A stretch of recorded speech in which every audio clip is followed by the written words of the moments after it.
Hello friends, मेरा नाम है ज्योति और आपका मेरे channel actually I can pay स्वागत है। आज हम अमीर खुसरो जी की कविता पढ़ने वाले हैं जिसका नाम है छापा तिलक तस्दीनी रे। ओके फ्रेंड्स, तो अमीर खुसरो जी जो है वो हिंदवी भाषा के सबसे पहले कवि माने जाते हैं जिन्होंने हिंदवी भाषा में अपनी कविताएँ लिखी हैं। ठीक है, तो आज हम इनकी कवाली पढ़ने वाले हैं। तो फ्रेंड्स, ये जो कवि है ये फ़ारसी साइड के कवि है। इनकी जो भाषा है, मुख्य रूप से जो भाषा है वो अरबी फ़ारसी भाषा है, लेकिन ये हिंदुस्तान में आके बसे और इन्होंने हिंदवी भाषा में, हिंदवी जो कि सबसे पहले हिंदी को नाम दिया गया था हिंदवी भाषा में इन्होंने अपनी कविताएँ, गज़ल, पहेलियाँ, मुकरियाँ ये सब लिखी हैं। तो फ्रेंड्स, अमीर खुसरो जो है उनका जन्म हुआ है 1253 में और इनका देहांत हुआ है 1325 में। ठीक है, याद रखिएगा। चलिए अब हम इनकी कवाली पढ़ते हैं। तो कवाली बहुत सिंपल है, बहुत इजी है, बहुत छोटी सी है, आपको यूँ समझ में आ जाएगी। इसमें आत्मा का परमात्मा से मिलन पर जोर दिया गया। ठीक है, ये जो कविता स्पेशली ये किस लिए लिखी गई है, ये अमीर खुसरो जी ने अपने गुरु को धन्यवाद के रूप में कविता लिखी है। ठीक है, चलिए पढ़ते हैं। छापा तिलक तस्दीनी रे तो से नैना मिला के, प्रेम बटी का मदवा पिला के, मतवारी कर दीनी रे मुँह से नैना मिला के, खुसरो निज़ाम पे बली बली जाए, मोहे सुहागन कीनी रे मुँह से नैना मिला के। ओके, चलिए समझते हैं। छापा तिलक क्या हो गई? मूर्ति पूजा, आडंबर, यही। ठीक है, फूल धूप दिया बाती ये सब करना छापा तिलक हो गई। क्या कर दिया इन्होंने? तज दिया है तो से नैना, यानी कि अपने गुरु से नैना मिला, यानी कि उनको जब उन्होंने देखा, उनके दर्शन हुए, उनसे साक्षात्कार हुआ, यानी कि उनकी बातों का जब उन पर प्रभाव पड़ा, गुरु की बातों का अमीर खुसरो जी के ऊपर जब प्रभाव पड़ा तो उन्होंने इन सभी चीज़ों को करना छोड़ दिया। ठीक है, छापा तिलक, मूर्ति पूजा, ये जो आडंबर होते हैं, हवन यज्ञ, ये सब करने उन्होंने छोड़ दिए। ये आगे क्या कहते हैं? प्रेम बटी का मदवा पिला के। प्रेम बटी, बटी हो गई जैसे कि संजीवनी बूटी कहते हैं, बूटी, यहाँ पे वही बूटी यहाँ पे बटी के रूप में लिखा गया है। ठीक है, कि प्रेम बूटी का, प्रेम का जो बूटी है उसकी मदिरा पिला दी। मदवा मीन्स मदिरा बना के उन्हें पिला दी और उन्हें मतवारी कर दिया, मुँह से नैना मिला के। यानी कि प्रेम मार्ग जो होता है, ईश्वर की प्राप्ति का जो मार्ग माना जाता है, प्रेम माना जाता है। सूफी संतों में मुख्य रूप से प्रेम को ही माना जाता है। तो वही कह रहे हैं कि प्रेम बटी का मदवा पिला के, यानी कि उन्होंने मेरे को प्रेम का रास्ता दिखाया और मेरे को इतना मतवाया, यानी कि इतना ज़्यादा मस्त कर दिया, नशा चढ़ गया। जैसे कि पागलों को मदिरा पीने के बाद नशा चढ़ जाता है, उसी तरह से मेरे को भी नशा चढ़ गया और मेरे को मतवारी कर दिया। ठीक है, मस्त कर दिया है, मुँह से नैना मिला के, यानी कि मुझे ज्ञान देकर कि प्रेम के मार्ग से ही ईश्वर की प्राप्ति की जा सकती है। मुँह से नैना मिला के। फिर आगे क्या कहते हैं? खुसरो निज़ाम पे बली बली जाए, यानी कि खुसरो यानी कि मैं अमीर खुसरो निज़ाम पे बली बली जाऊँ, यानी कि उन्हें बहुत बहुत धन्यवाद देता हूँ, मैं उनका आदर करता हूँ, सत्कार करता हूँ। वो कहते हैं कि आपके लिए मैं कुछ भी करने को तैयार हूँ। तो वही कह रहे हैं कि मैं आपके ऊपर बली बली जाऊँ, आपके लिए मैं अपना पूरा जीवन न्यौछावर करने के लिए तैयार हूँ। फिर आगे क्या कहते हैं? मोहे सुहागन कीनी रे मुँह से नैना मिला के, यानी कि मोहे सुहागन कर दिया है।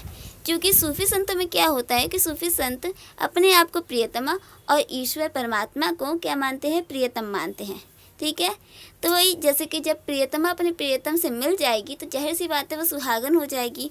तो यहाँ पे वही कहा है कि मोहे सुहागन के नहीं, यानी कि मैं क्या हूँ? अब सुहागन होने को आ गई हूँ आपके ही कारण, क्योंकि गुरु ने अपने शिष्य को ज्ञान दिया और उन्हें प्रेम का मार्ग बताया तो वो अपने प्रियतम से मिल सकेंगे। तो वही कह रहे हैं कि मैं क्या हूँ? अब सुहागन होने वाली हूँ, मैं सुहागन हो चुकी हूँ, वो ये मानते हैं। तो कहते हैं आपसे नैना मिलाने के बाद, यानी कि आपका बहुत बहुत धन्यवाद। ओके फ्रेंड्स, चलिए अब इसकी व्याख्या देखते हैं। तो व्याख्या कैसी है, चलिए पढ़ते हैं। यह कवाली अमीर खुसरो जी ने अपने गुरु निज़ामुद्दीन औलिया, जो कि अमीर खुसरो जी के कवि गुरु हैं, उन्हें धन्यवाद के रूप में प्रस्तुत करते हैं। ओके, यह कवि यानी कि जो कविता है, अमीर खुसरो जी क्या कहते हैं कि हे मेरे प्रिय गुरु, आपके ही कारण मुझ आत्मा, ठीक है, मुझे आत्मा का ईश्वर रूपी परमात्मा से साक्षात्कार होना संभव हुआ है। आपने मुझे वास्तविक मार्ग दिखाया है, इस संसार की माया जाल, आडंबर आदि से मुक्त कराया है। वे क्या कहते हैं? कहते हैं कि छापा तिलक तस्दीनी रे तो से नैना मिला के, अर्थात छापा तिलक वही मूर्ति पूजा, हवन यज्ञ, आडंबर आदि सब तज दिए हैं, छोड़ दिए हैं जब से मुझे आपके दर्शन हुए, आपसे ज्ञान प्राप्त हुआ है। ओके, फिर आगे वो कहते हैं प्रेम बटी का मदवा पिला के, यानी कि प्रेम रूपी जो मदिरा है वो पिला के, आपने ईश्वर प्राप्ति की ओर प्रेरित किया है, अर्थात कि आपने मुझे प्रेम की मदिरा पिलाती है जो मुझे वास्तविकता में ईश्वर से मिलन को प्रेरित करती है। ठीक है, फिर आगे कहते हैं मतवादी कर दी नहीं रहे, यानी कि मेरे को मस्त कर दिया है, जैसे कि एक तरह से नशा चढ़ जाता है, ऐसा कर दिया है मुँह से नैना मिला के, अर्थात आपसे ईश्वर प्राप्ति का ज्ञान प्राप्त करके मुझे एक नशा चढ़ गया है कि मैं ईश्वर को प्राप्त करके ही रहूँगा। ओके फ्रेंड्स, चलिए आगे। फिर आगे क्या कहते हैं, खुसरो निज़ाम पे बली बली जाई। खुसरो यानी कि खुद को कह रहे हैं कि मैं आप पे बली बली जाता हूँ, यानी कि मैं आपके लिए अपना जीवन भी न्यौछावर करने के लिए तैयार हूँ। आपको प्रणाम करता हूँ, कोटि कोटि प्रणाम करता हूँ। अर्थात खुसरो जी अपने गुरु को निज़ामुद्दीन औलिया को बली बली अर्थात कोटि कोटि प्रणाम करते हैं, उन्हें धन्यवाद देते हैं।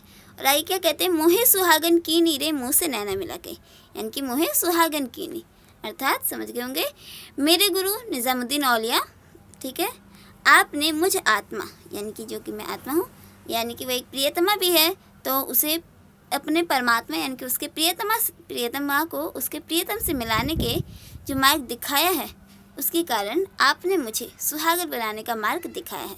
आपका बहुत बहुत धन्यवाद। मुँह से नैना मिला के अर्थात परमात्मा की प्राप्ति का जो उन्होंने ज्ञान प्राप्ति का मार्ग दिखाया, तो यहाँ पे उन्हें बहुत बहुत धन्यवाद करते हैं। ओके फ्रेंड्स, यहाँ पे कवाली ख़त्म होती है।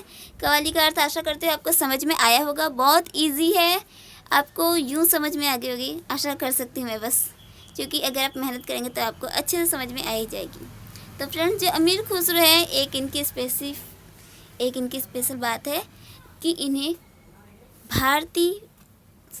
फ़ारसी के भारतीय कवियों का सिरमौर कहा जाता है। ठीक है, यानी कि फ़ारसी भाषा के जो विद्वान लोग हैं, फ़ारसी भाषा में जो कविताएं लिखते हैं, क्योंकि अमीर खुसरो जी जो हैं वो भी फ़ारसी तरफ से ही आए हुए हैं, फ़ारसी भाषा के वे भी ज्ञाता रहे हैं, और इसलिए उन्हें भारतीय कवि माना जाता है, फ़ारसी कवि माना जाता है। तो उन दोनों के सिरमौर यानी कि एक तरह से ताज, ठीक है, ऐसे कवि जो भारतीय और फ़ारसी दोनों भाषाओं को जानते हैं लेकिन उसमें कविताएं नहीं लिख सकते, उन सभी कवियों का सिरमौर कहा गया किसे, अमीर खुसरो जी को। Okay friends, thank you. मेरी यहाँ पे वीडियो समाप्त होती है, आशा करते हैं आपको पसंद आई है। मेरा नाम है ज्योति कुमारी, चैनल का नाम है एक्चुअली आई कैन। आप प्लीज़ मेरे चैनल को लाइक करें, शेयर करें, सब्सक्राइब करें। आपकी क्वेरीज हो तो आप मुझसे पूछ सकते हैं। आपका वीडियो को देखने के लिए बहुत बहुत धन्यवाद। थैंक यू, शुक्रिया, सायनारा, बाय बाय।